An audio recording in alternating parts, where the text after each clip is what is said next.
Bonjour à tous. Alors, nouvelle accélération à la baisse à nouveau toute la journée. Je vous envoie cette petit aperçu du marché en fin d'après-midi pour vous confirmer le mouvement en cours.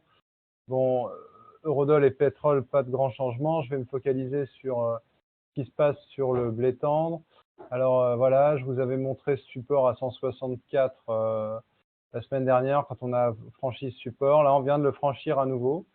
On vient d'ouvrir donc ce début de semaine en suivant le marché américain fortement en baisse, puisque on est à 25 minutes de la clôture et le marché échéance décembre que vous avez ici perd 3 euros. Il avait clôturé à 64 vendredi et là on est à 61 dernier traité. Donc écoutez, il n'y a rien de positif. On peut imaginer peut-être un hypothétique support à 160, mais bon maintenant je pense que le cours continue d'accélérer à la baisse et que le prochain niveau d'objectif de baisse, maximum, se situe autour de 156,50 € sur le novembre. D'ailleurs, on peut commencer à tracer une tendance baissière à peu près comme ça. Voilà.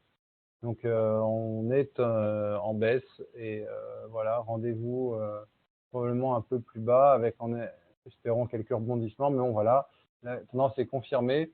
Du coup, en maïs, on a confirmé aussi, on est sorti aujourd'hui pour la première fois de la zone de congestion. On est en ce moment à 162, en baisse de 2,25 €. Et donc, le prochain point d'objectif du maïs sera autour de 158 €, ce qu'on va tracer tout de suite. 159 € ici. Donc, c'est le prochain point. Et en blé, notre prochain point sera à 156. Voilà. Au niveau du colza,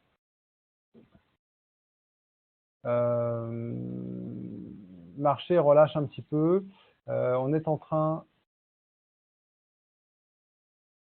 de tester le support de 372,50 dont on avait déjà parlé. Donc le colza, lui, est différemment orienté que les autres. Il est dans une tendance haussière, une tendance rapide qui est terminée, une tendance longue haussière. Et là, on est en train de tester le niveau de 312,5. Si jamais ça casse, les vendeurs ont peut-être intérêt à vendre un peu parce qu'on ne sait pas combien de temps on peut mettre et si on retournera à ces niveaux de 380. Donc si on clôture en dessous de ça, ou si on y va demain, en dessous de 372,50, on aurait quand même un signal plutôt négatif pour le colza, alors que pour l'instant, la situation n'est pas catastrophique. Voilà.